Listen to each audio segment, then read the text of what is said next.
Hello everyone and welcome to today's webinar, How to Create Optimized Amazon Product Listings for 2017. It's co-hosted with Skubana. As you can see here, we have Chad Rubin, CEO and co-founder of Skubana. Welcome. Let us know if you can't actually see Chad's face. We're testing out a new video format today. I really do like it, so maybe test it out. But let's just jump into some of the event logistics so we can get Chad's presentation going. So today's agenda. You can submit your questions in the chat box to the right. There's myself right there, Nick Cotter, Marketing Operations Coordinator, Event Coordinator here. I'll be in the background as well with my colleague, Pat Pitrello. We'll be kind of facilitating all the questions that are coming through, so definitely submit those in the chat box. The session recording will be sent out this week. I'm going to try to get it out to you tomorrow. I got to catch a flight actually in a couple hours here, so hopefully I can get that done on the flight over to San Diego. So we'll see, maybe tomorrow or the next day after that, but I'll try to get it over to you as soon as possible. Of course, we have a couple of resources in the handout section, just a couple of guidebooks to kind of follow along with as well. One of them is about discoverability on the Amazon Marketplace. The other one's about buyability. Definitely download those. Take them away with you. Take some notes later. Those are for you guys. So, our event speakers for today. Let's see if we can jump into that. Great. Here we go. So we have Pat. Pat is in the background, like I said. Maybe Pat, you can kind of jump in here and introduce yourself. Yeah, thanks everybody for joining today, and Chad, a special thank you to as well for co-presenting. Really excited to hear what you have to see.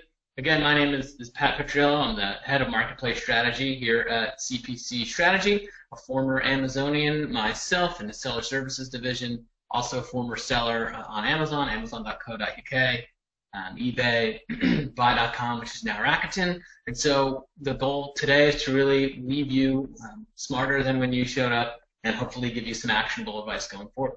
Chad? Yeah, so my name is Chad Rubin. I have a pretty wide background in e-commerce. I started a direct-to-consumer business called Crucial Vacuum back in 2008. Scaled that up to doing about 60,000 orders a month. I'm in the top 250 on Amazon. That's 250 out of 2 million, so I'm in the top 1%. And on top of that, I started a software called Skubana that unifies and automates your entire multi-marketplace operations in one place. And we do it for a fraction of the cost with one-click integrations to every marketplace and sales channel.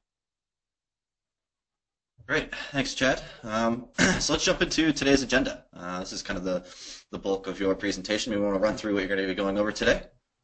Sure. So, look, I'm a private label seller. I have roughly about 800 different SKUs, core SKUs across Amazon, Germany, Jet, Walmart, everywhere else. But today we're going to focus on Amazon. So for me, I've learned a lot in the trenches of building listings on Amazon, what works, what doesn't work. I'm talking to hundreds of sellers a month. And so for me, this webinar is all about dropping as much value as possible because everybody here took an hour out of their day to spend 1 hour together with myself and Pat and Nick. So it's all about dropping value. That's why you're here. So for me, right now, we're going to talk about Amazon's A9 search algorithm. We're going to talk about creating optimized listings. I'm going to show you a few listings of sellers that are absolutely crushing it. And we're going to kind of go through the basics, title, bullet points, photos, videos.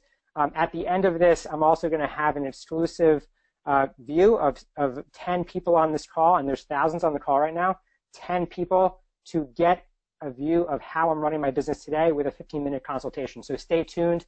At the end of this, there will be a link for you to apply. So let's move on to the next. Is everyone see my screen right now?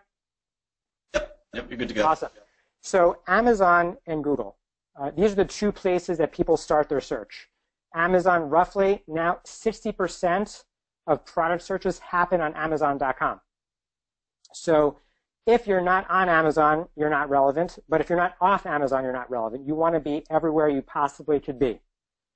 Now, the important distinction to note here is that Amazon is all about compelling content, what actually creates people to buy. Because if they buy, Amazon gets paid. And if they don't buy, Amazon does not get paid. Whereas Google is all about unique content. So they want unique, relevant content, but they're on the cost per click model. So it's important to delineate what is important to Amazon.com and what's important to Google. And again, it's all about compelling content. So when I'm building listings, I want to focus on sellers that are absolutely crushing it. So Anchor, who happens to be the #1 best-selling private labeler on Amazon today, and you can verify that if you go to marketplacepulse.com, you can see they are the #1 private label seller. So I don't like to recreate the wheel. I don't think anybody else on this call does. And so I want to learn from people that are absolutely the best. And Anchor has a majority of the best sellers on Amazon for their brand. Now, I know there's a lot of different people on this call today. You've got the Vendor Central community that maybe are looking at Seller Central. You've got the Seller Central community. You've got small sellers. You've got big sellers. So welcome. The important thing to note with Amazon is that Amazon has an awesome incorporation called Amazon A9. It's separately incorporated. It's actually incorporated in the Valley. And they have patents on their search algorithm.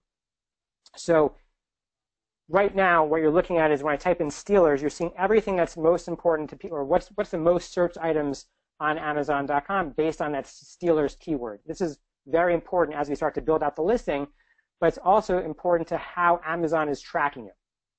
Remember, when I started this presentation, I said that it's all about compelling content. Amazon actually, and this is a patent, I've read through all of Amazon's patents. Amazon has something, if you're looking at my screen right now, in the URL called a QID and an NID. When you first search on Amazon and you type in Anchor or Steelers, Amazon recognizes that Chad Rubin in New Jersey at IP address XYZ on this date searched this term. So they actually put it in a spreadsheet, in a table, and they book it. It's actually booked now. Amazon is tracking you. They're saying, okay, Chad, search for this, and now we're going to put it in the back end in a table. Now, the next step of what you do is actually the next most important thing that happens on Amazon.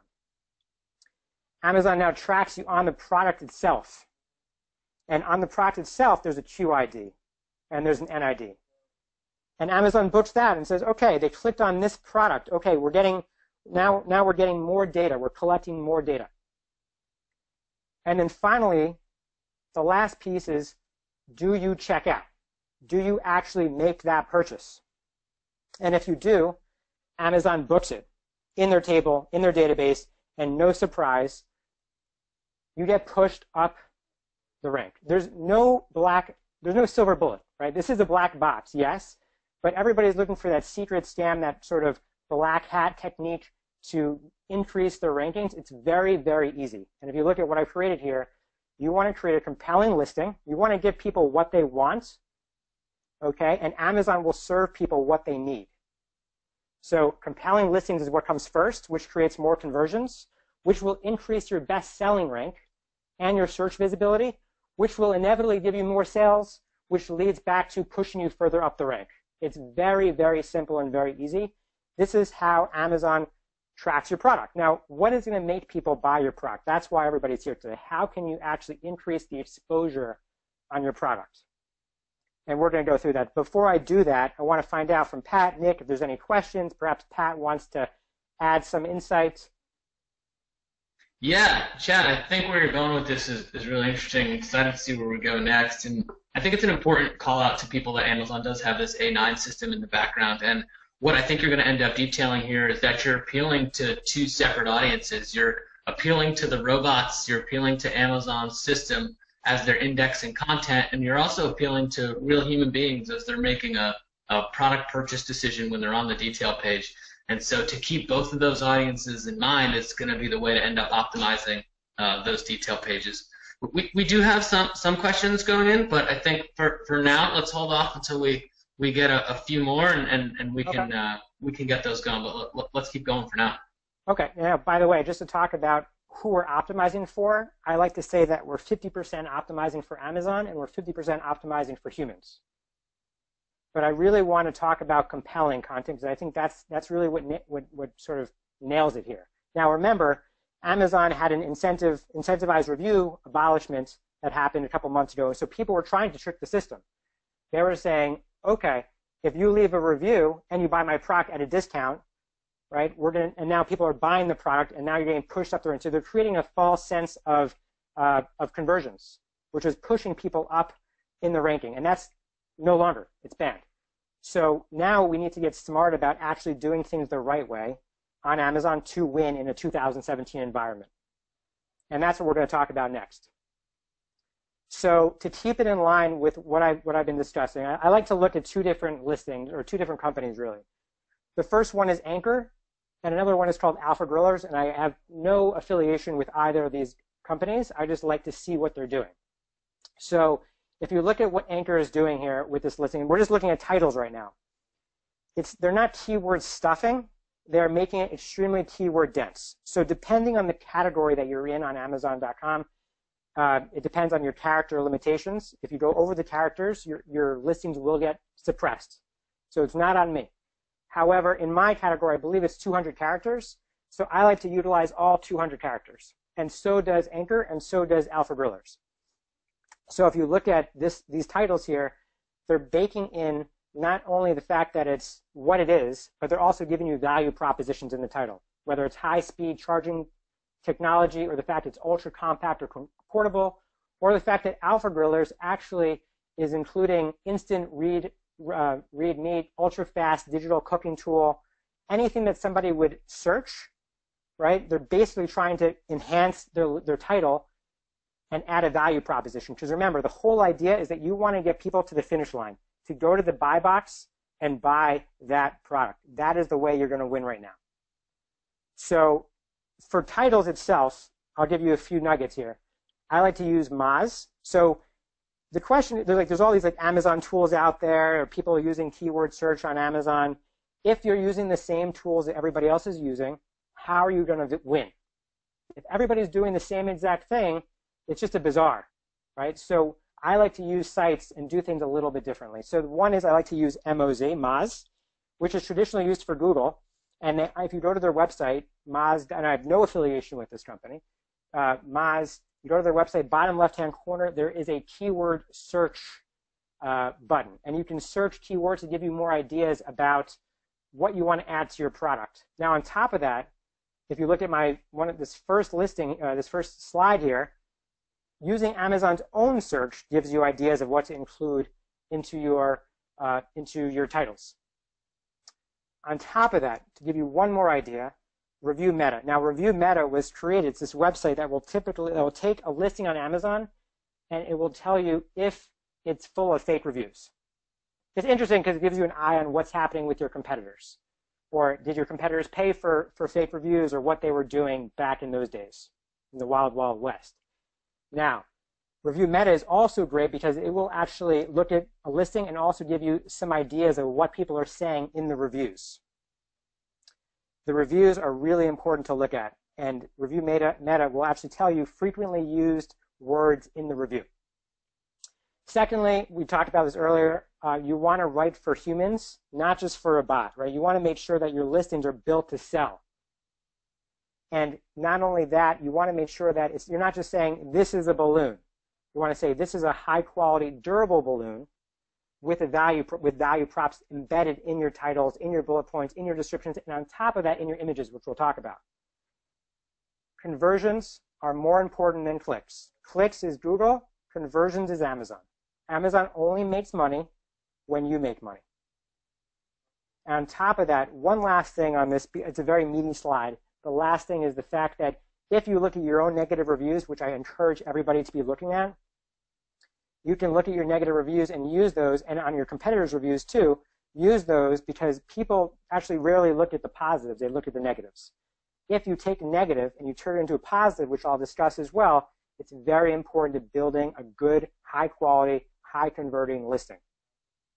Hey, Chad, let me jump in here for just a second. And this is Pat speaking. I think there's some good stuff in here.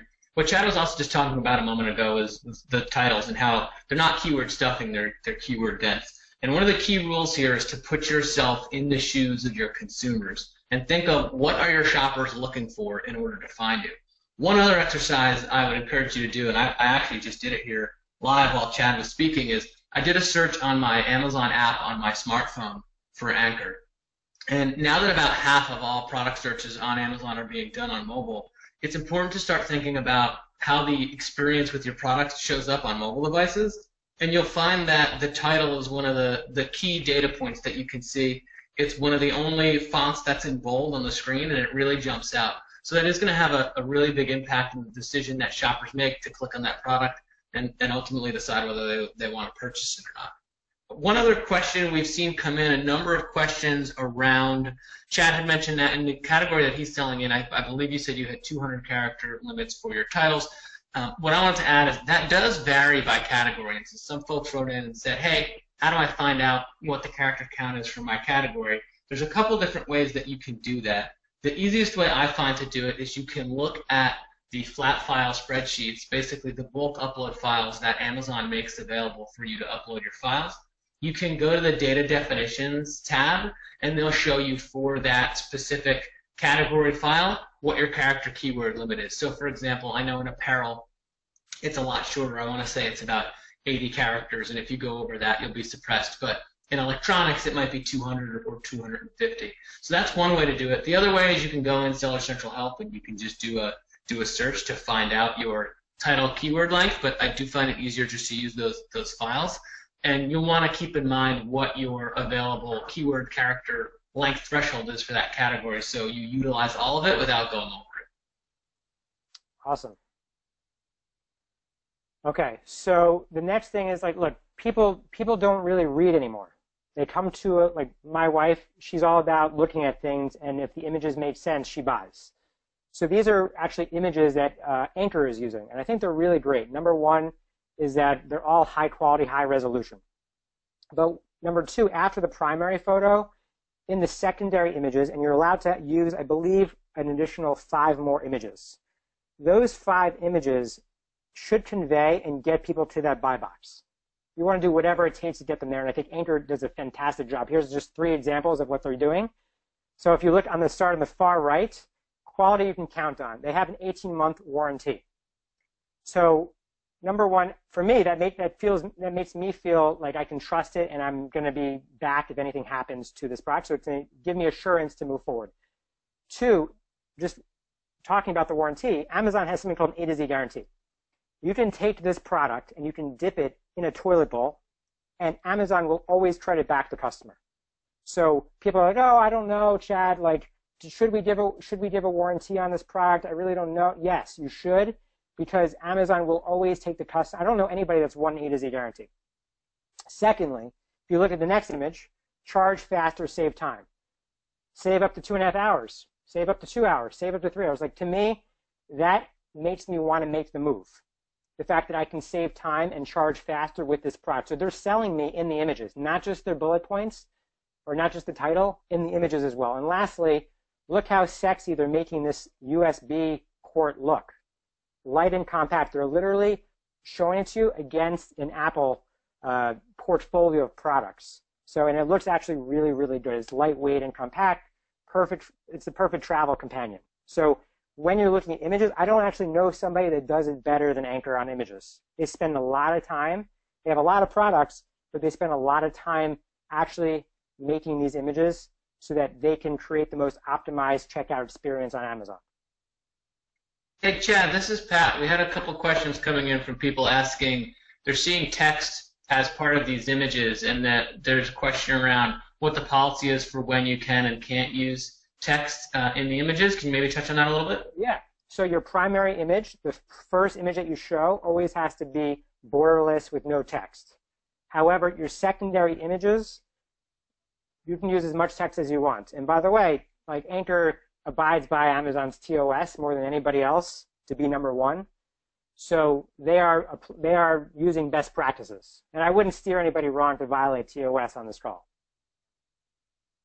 Perfect. Thanks. Super important to keep your nose clean on Amazon. Okay. So next, I think there's probably one other thing I want to add to this is the fact that you have the ability to actually upload videos if you're in the Vendor Express program.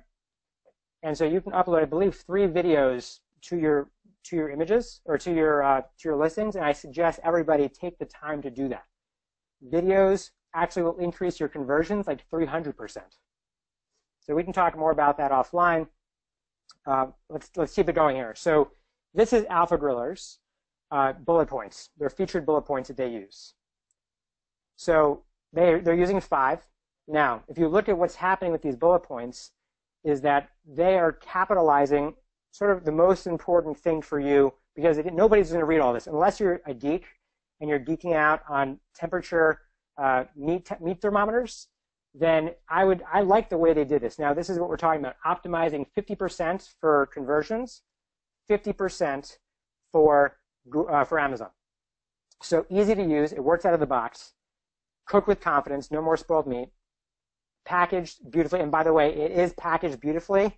We can go into a whole conversation about what this company is doing in terms of a discount club to drive more traffic back to their Amazon listings. I can get into that if we have more time at the end of this. It's perfect for indoors and outdoors, but on top of that, lifetime money-back guarantee. They remove all risk, and on top of that, they put the other brands at the bottom saying you won't get this kind of service with good brands. So this is falling through the cracks. It's falling through the radar. But this is what Amazon is looking at, but your buyers are looking at what's capitalized. Your buyers are looking at, okay, this is awesome. Look at the images. Okay, they're awesome too. I'm going to go buy.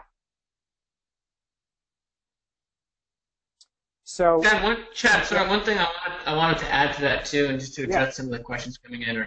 I think you make a really good point here, calling out how the aesthetics of this and the capitalization draws attention and really is optimized for the buyers. Also, as you are appeasing the Amazon A9 search algorithm, this content is also indexed for search. So you really have dual opportunity to create value here, because this content is being indexed for search to create relevancy between the search terms your shoppers are typing in, while you're also actually adding value and really communicating the value prop. It might sound a little silly, but you're trying to mimic the experience of a shopper who goes into a store, picks a physical item off a shelf, can look at it, feel it, touch it, see it, hold it, read about the packaging on it, and you want to essentially create that same confidence level through a two-dimensional experience. I could not have said it better myself. All right. All right, so with Alpha Griller, they do something very interesting. They have this holiday special offer. And the funny thing is that this special offer, it's been a holiday for the entire year. Every day is a holiday. And so they have these promo codes that essentially give you a discount if you buy another item. And in the Seller Central backend, you can set up these promotion code discounts. If you buy this, then if you buy these two dissimilar items, then you'll get this discount. So what's really nice about this, if you look at the lower half of my screen, is frequently bought together. Everybody always is wondering, how do I make my product frequently bought together? And this is one great way to make it happen, is with these promo codes. So they have the temperature gauge, and then they have the BBQ grill brush, and then they have the set as well. And these are all being paired together because Amazon's algorithm is saying, oh, this person's buying this, and they're buying this together. Let's pair them up together. Let's pair them up together because that's what people are buying. And so not only does this get you more revenue, it increases your average selling price when you start pairing together. And on top of that, Amazon will also show you what others shop for and include it in there as well. Did I miss anything, Pat? Is there anything you wanted to chime in on? No, I think that makes a lot of sense. You essentially covered everything I was thinking. Yeah, I mean, the thing that boggles my mind is that there's all these sort of proclaimed Amazon gurus out there that are, showing you this nice shiny object, but they're really giving you sort of a shallow operational advice. There's no tactics, which is why I really wanted to make this presentation about tactics and giving you actually what you can do that's going to work without selling you into some BS program. And Chad, along those lines, we got a question coming in from, I believe it's a vendor, essentially asking and wanting to confirm that these tips apply equally to vendors and also to third-party sellers on the marketplace. And from my take on that, for the most part, they do. I mean, you're still wanting to appeal to people using your titles, using your bullet points. You might have slightly more or less opportunity with the number of bullet points you get, with the ability to upload videos and those types of things. But the general process and the general thought of including rich content that's compelling to your shoppers in order to create both search relevancy and a high conversion rate is going to apply regardless of your status as a vendor or a third-party seller. The only thing I did want to touch on that is without knowing entirely the makeup of the folks who are joining us on the call, your ability to augment this content will somewhat be tied to your status. So if you are a 1P, if you are a vendor selling directly to Amazon, you have the highest content contribution, which is to say you can override content on an existing detail page. If you're a third-party seller that owns the brand, you're the brand manufacturer, you're enrolled in the brand registry program, you'll also be afforded that control to change content. If you are a reseller and you're selling against the detail page that exists and you're not the brand manufacturer, you might be submitting titles and bullet points until you're blue in the face, and they might not show up on the detail page. So just keep that in mind depending on your status as a seller. Now, I'm not sure of Vendor Central because I actually do Vendor Central and Seller Central. I do both simultaneously, and I do that for a lot of reasons. I have a heavy emphasis on Seller Central for numerous reasons, whether regards to owning the customer, the supply chain, the logistics, pricing control. I like to control everything that happens and the logistics that happens within my brand. That's just how I roll. So I can tell you that these promotions, for example, I don't believe you can do them and set them up in Vendor Central.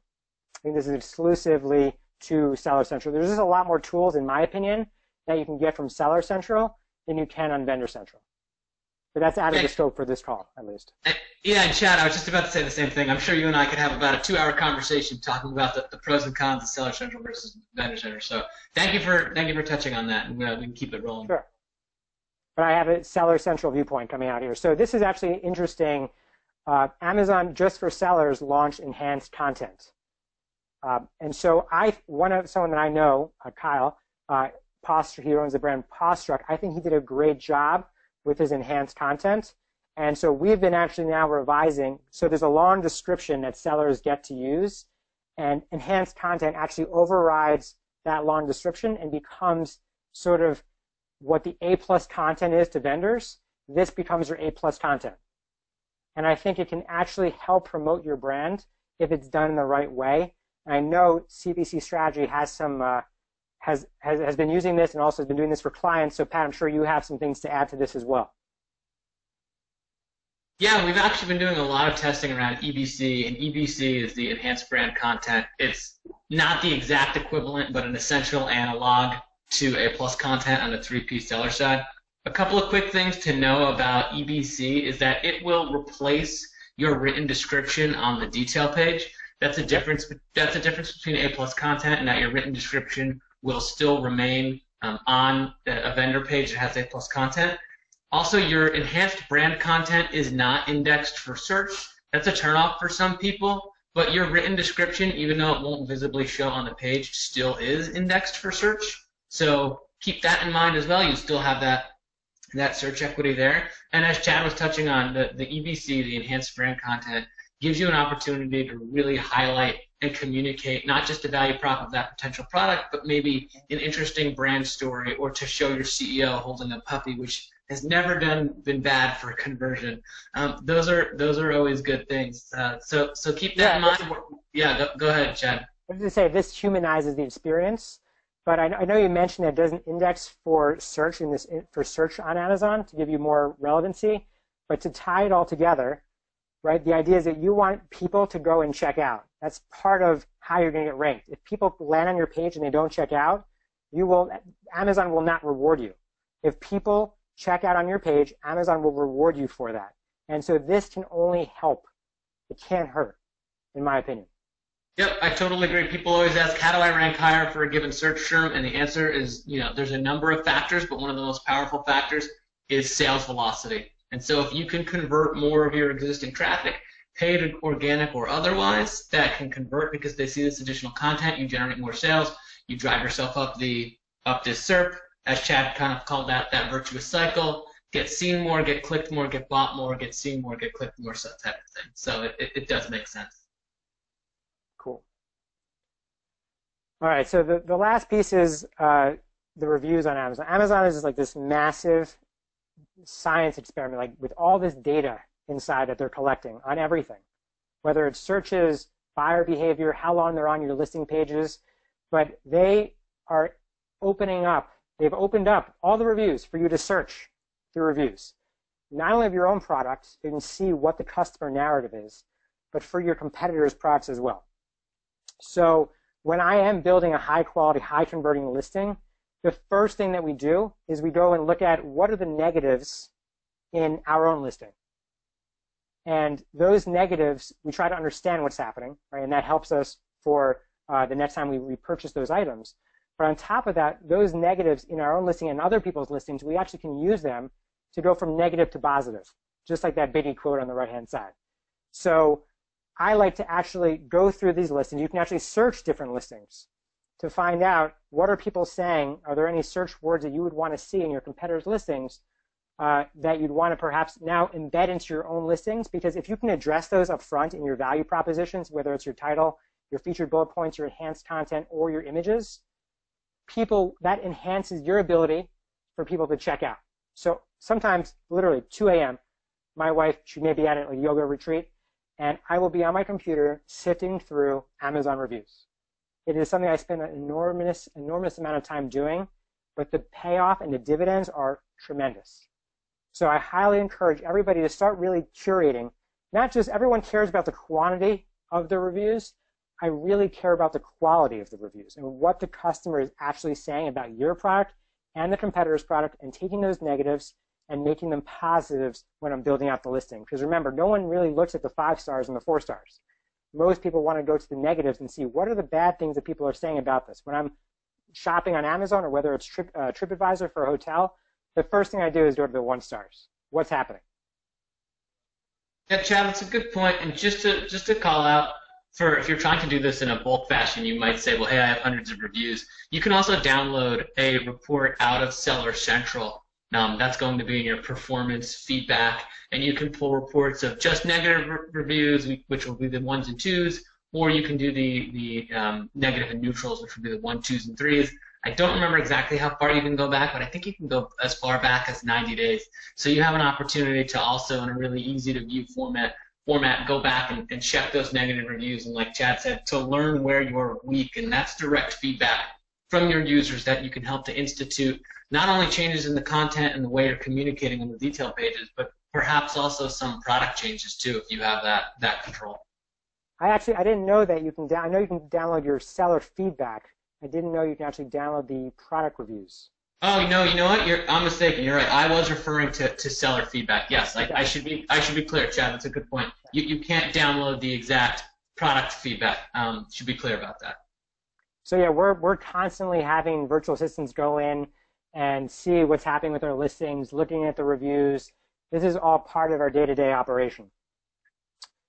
The other thing I want to mention while we're on this, another little tidbit for those that have stayed this long through the presentation, and I know there's a lot of you, is that actually you can click on the reviewer name on your reviews, and sometimes Amazon will actually give you that person's email address if they're reviewing often. And so I like to actually curate that list and reach out to those customers, because essentially it's a lot easier for that customer to go and buy your product again, or even to just reach out to them and be like, hey, I'm so happy that you left a review. Thanks so much for your business. And by the way, here's a new product we just added on Amazon.com. It pairs really, really well with the wine that you bought, or whatever you're doing. So you can actually curate your own list of those customers that bought with their email addresses through the actual platform. It does take time. Maybe 1% of people actually have their email address live, but I think it's well worth it if you have a lot of reviews. Anything else? You guys still out there? Yep, sounds good so far. Cool. Now the last thing, by the way, something I mentioned earlier, because we do have a little bit more time. Alpha Grillers, they have this thermometer, and when you buy it and you unbox it, I do a lot of shopping online. I always buy online because it gives me ideas of what others are doing, and it helps me improve my operational process, whether it's Amazon or whether it's shopping on Cole Haan. Always am buying offline. And so with Alpha Grillers, I decided to actually buy the product. And when you open the product, the unboxing experience is amazing. You feel like you're unboxing an Apple iPhone. No joke. It's just a thermometer, a meat thermometer, but it is a powerful experience and insightful. One of the things that they have is, and they don't sell off Amazon. They're just an Amazon seller, which I'm definitely not in favor of. But they have this thing called a discount club.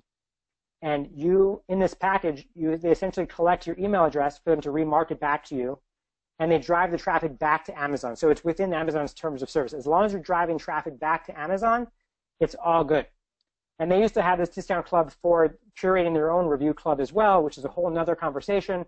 But I suggest you guys really start shopping on Amazon and seeing what other sellers are doing to generate business for themselves and to do things that are different than what everyone else is doing. All right. So half of what we talked about is really compelling content. Now, there's another half that we actually don't have enough time for, and that's actually driving traffic to your listings. And I can't tell you how many times I've worked with sellers who are driving traffic through sponsored ads or Amazon AMS or even Facebook or Instagram, and their listings are not optimized to convert.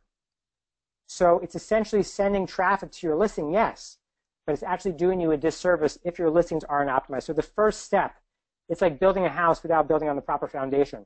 The first step is to build that foundation. And this foundation is very, very, very important. So you need to build an optimized listing first and then talk about traffic second, which is why we didn't get to that. Now, a lot of sellers out there are using like a listing service to try just send all their traffic to all these places. And they're just spraying and praying, hoping that their listings will convert if they just spray it across Amazon and Jet and Walmart and Overstock and Wayfair. But that's not the way to win, and that's not the way to win on Amazon right now in 2017. Maybe in early 2000s that strategy worked because you were trying to get your product from the analog space into the digital space, but now you need to create highly optimized listings to win on Amazon, and by just spraying and praying with these silver bullet listing tools, that will never happen. So for me, I spend an inordinate amount of my time automating all the back-end operational procedures. So for me, I have 2 employees, and I have a $10 million business with 2 employees and have automated everything to make it happen.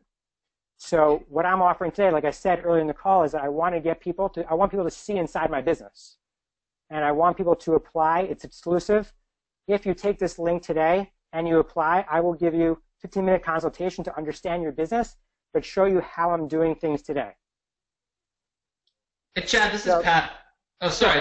This is Pat. First off, thank you. I also wanted to, I'm glad you went back to the slide. There's a few things I wanted to touch on here.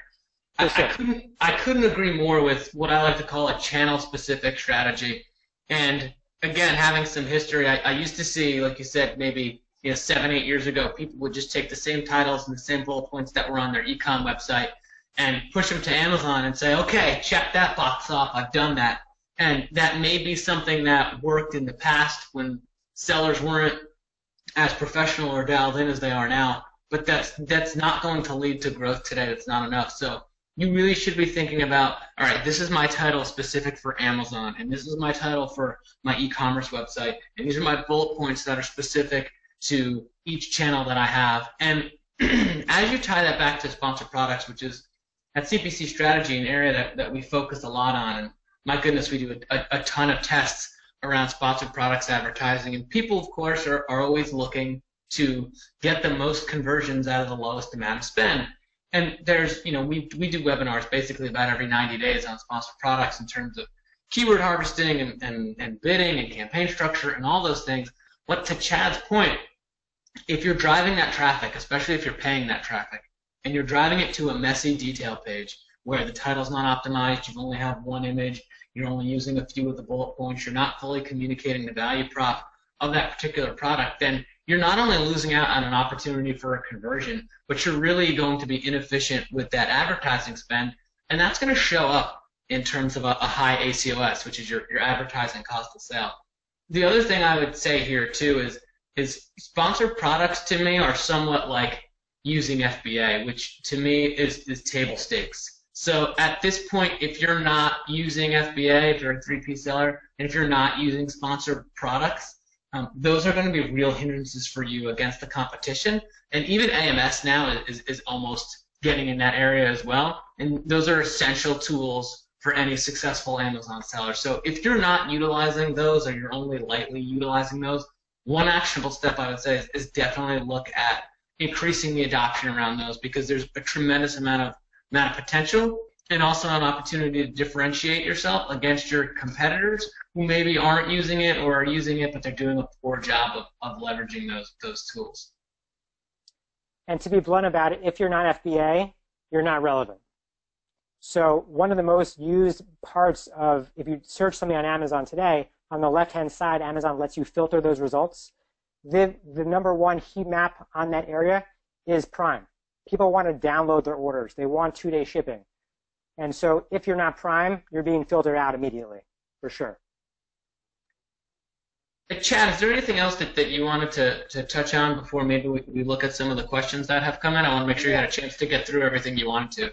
One of the other things I just want to mention, there's so many things that come to mind. There's so much to get through on this call. The other thing that comes to mind, which is your Amazon keyword search report on sponsored ads. For the first time, Amazon is actually giving you, if you're using sponsored ads, Amazon's actually giving you keywords of how people have found your product and if they've converted. So you can use that report and you can bake it in to your listings as well to even further improve your listings. And your keyword backend, the keywords that you put in the backend of Seller Central. That's exactly right. Yeah, there's dual purpose there. That it will help you refine your advertising strategy, which keywords convert for you so you can bid on them more aggressively through manual campaigns. But you could also use that knowledge to help inform what content you should have populated on the detail page as well. And then the last thing that comes to mind is, I just want to nail the point home, is that, remember, I started this conversation saying unique is Google and compelling is Amazon. So part of this conversation is really creating unique content across all your different marketplaces. If you're on, let's just say Shopify, and you're on Amazon, you do not want that same content existing on both channels. First of all, the customer is completely different, but the way to actually win the business is also different. And on top of that, just lastly, is that Google has a duplicate content policy where you're actually omitted from search. It's like confusing to Google's search engine when they see duplicate content. So they will filter you out, which is partly why you see Amazon always winning, because Amazon's page history and their rank is so strong, it will always win over the natural brands. Awesome, perfect. Nick, did you wanna start firing off some questions, or maybe you and I could do that together as well? And maybe if you want to pick out a couple, and Chad and I can either both take them, or we can kind of pick and choose. Yeah, of course, yeah, definitely. But definitely, just before we jump into the questions here, we got a good chunk of time, so about 18 minutes before we sign off here. But I do want to thank Chad. Fantastic presentation, really positive feedback from everyone here. So I do appreciate the presentation today. Thanks for joining. Yeah, absolutely. Dropped a lot of knowledge today, which is what we like when we have kind of guest speakers on. So I really do appreciate that. Just to let everyone know, there is almost about 1,000 people on today's webinar. So thank you for joining us. Do respect your time. This actually currently is still being recorded, so it will be sent out hopefully by the end of day tomorrow, if not early the 2nd. So just be on the lookout for an email from CPC Strategy and Skubana. They'll send a kind of a follow-up email as well. But let's just jump into some questions. Though we got about, like I said, 17 minutes here. So Nick, can I start with one actually? Yep, yeah, actually, be really helpful. Yeah, it looks like there might be confusion, and it's probably just because it's new, but we've received a lot of questions around A+ content versus EBC. Some people knowing, how do I know which is which? Can you do both kind of thing? And so the clearest way to put this is A+ content is content that you submit through either Vendor Central as a vendor or Vendor Express, which is essentially a self-service vendor platform. EBC doesn't exist in either of those two platforms. EBC does exist through Seller Central. It's only available for your products that you have brand registered, so that you're the brand owner of. And so somebody asked, how do I know the difference? If you submit it through Vendor Central or Vendor Express, you created A+ content. If you submitted it through Seller Central, it's EBC. Does Vendor A+ content overrule EBC? I believe the answer to that is yes, that if you have vendor control, then your A+ content will override that EBC space. So again, when I'm saying EBC, it's the enhanced brand content. That's pretty new. Not to put some pressure around it, but I will. Amazon is making that free for the moment, and we don't have a confirmed date on when that will stop being free, but I can tell you that it's going to be at some point, and any EBC created prior to that point will be grandfathered in. You won't be charged for it. So you do have a window right now to adopt that service, and you can do it for free as long as you upload that content. So I would take a look at that sooner rather than later, because Amazon might start charging for that any day. And they've done that, by the way, with incentivized reviews. Other third parties were making money on those reviews. Now Amazon brought it in internally. Same thing with sponsored ads. It used to be product ads, sending traffic away from Amazon, and now Amazon monetized that as well. So Amazon always wants to pad their own pockets. Yep. First thing is they increase adoption, and then they charge people for it once they get hooked on it. So Brilliant. Yep, it really is. Nick, you want to shoot one out? Yeah, I mean, actually, I'm not sure if you kind of went over this as well, but a lot of kind of questions. I mean, I know we have a kind of diverse audience today. A lot of people asking kind of the difference between, vendors and sellers to Amazon.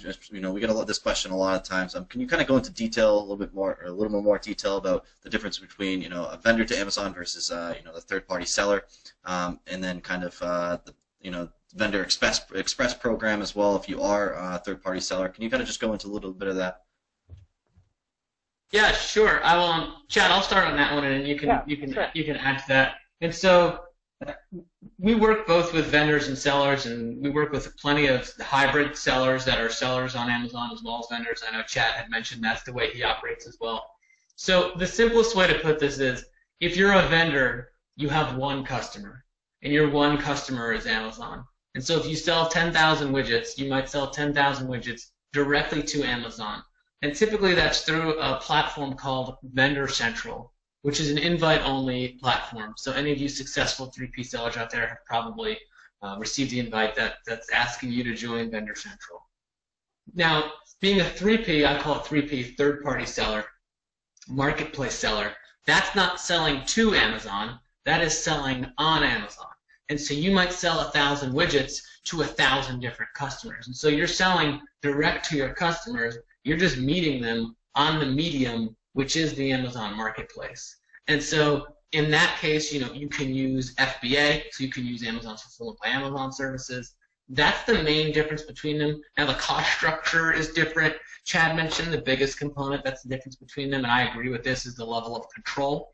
So when you sell directly to Amazon, you're at the mercy of how often and how large they issue you POs. So you might have 100 products, and they might say, we only want to buy 25. And they might stock out, or they might ask you on Friday to ship out 1,000 on Monday. And so you need to be really flexible to be able to maintain that agreement. On the 3P side, you have a lot more control in terms of monitoring your inventory, setting your prices, and really controlling that customer experience. The last thing I'd add to that is Vendor Express. Vendor Express is almost like the little sibling to Vendor Central, in that it is a self-service platform that you can sign up for yourself. You can create an initial product or set of products in there, and Amazon will set up for a test PO.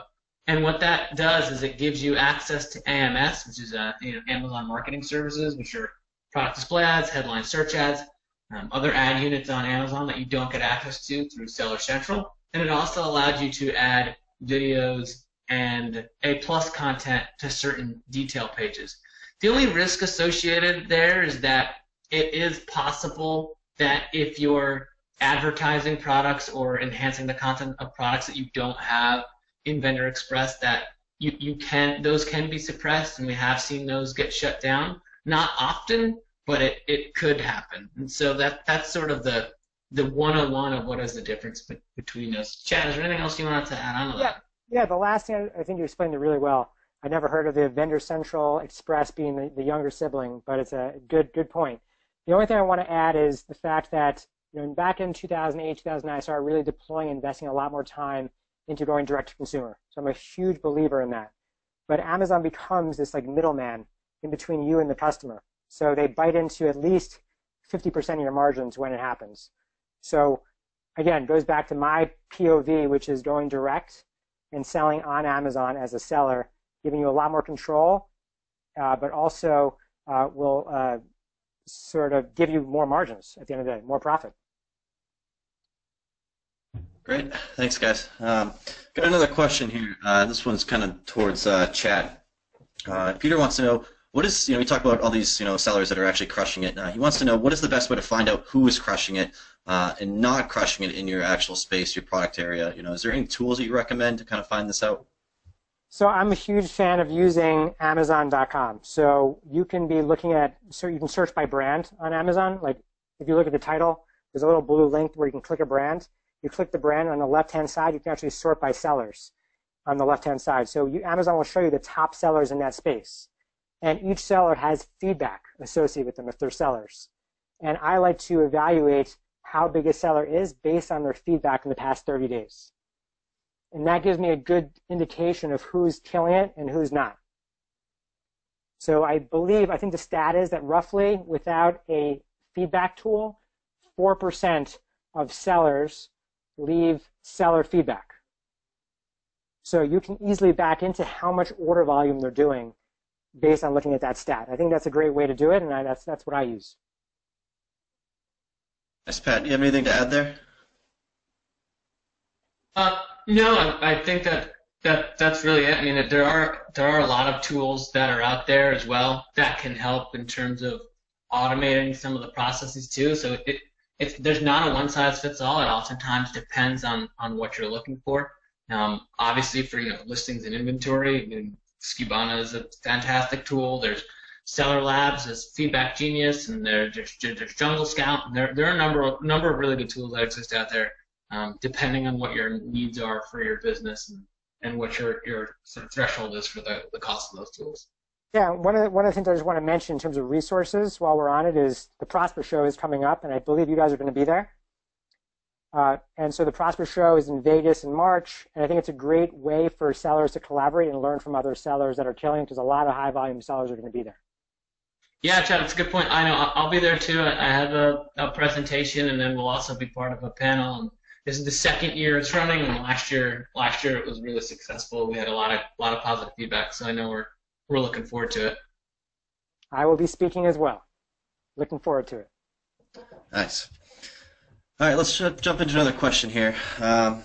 Let's see. Another question here from Amy. Wants to know, I believe she's Pat, correct me here if I'm wrong. I know you're in the sheet here as well, but she wants to know, how is velocity calculated? I'm assuming that kind of sales velocity she was referring to. Is it an aggregate of all the sellers on a listing, or are there multiple velocities for one listing if there are multiple sellers? Yeah, that's how I interpret that question too. We had mentioned before that sales velocity is one of the most important factors in terms of where products show up on the Amazon SERP. And so, Chad, I'll start off here, and maybe you want to fill in the gap if that's cool for you. Rock and roll.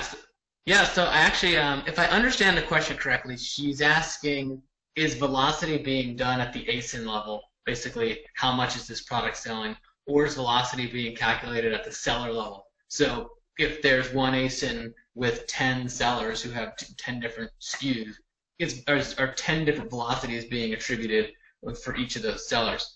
And the answer to that question is that velocity is being calculated at the ASIN level. Because if you think about it from Amazon's point of view, they care about products and matching products with the search intent of their shoppers. Because Amazon wants to create the best shopping experience anywhere on the internet or otherwise. They want to do that by making conversions easy. And so they're not rewarding a specific seller, they're rewarding a product. Now, if you're looking for the exact to-the-minute, what time frame does Amazon go back and look at velocity? I don't know the answer to that question. That's absolutely part of Amazon's secret sauce. When I know that, I will definitely invite all of you to my island that I'll be sitting on. I look forward to that. What we do know about it is that it's a fairly recent sales latency window. So we've seen in the last 30 days I use that number as an average. That's not documented, but it's recent sales history that influences that velocity. And the reason for that is, let's say a seller started selling in 2009 and they were selling, an iPhone case. And just because they've been on the platform for a really long time, Amazon doesn't want them to get basically stuck and locked into the top spot, which wouldn't leave any room for a new and innovative problem-solving product to come along and be able to take that space. So Amazon is very much a what have you done for me lately type of marketplace where you have to keep proving yourself over and over again. Now, Chad, anything you want to add to that? You're only as good as your last trade. and that is Amazon. Well said. I like it.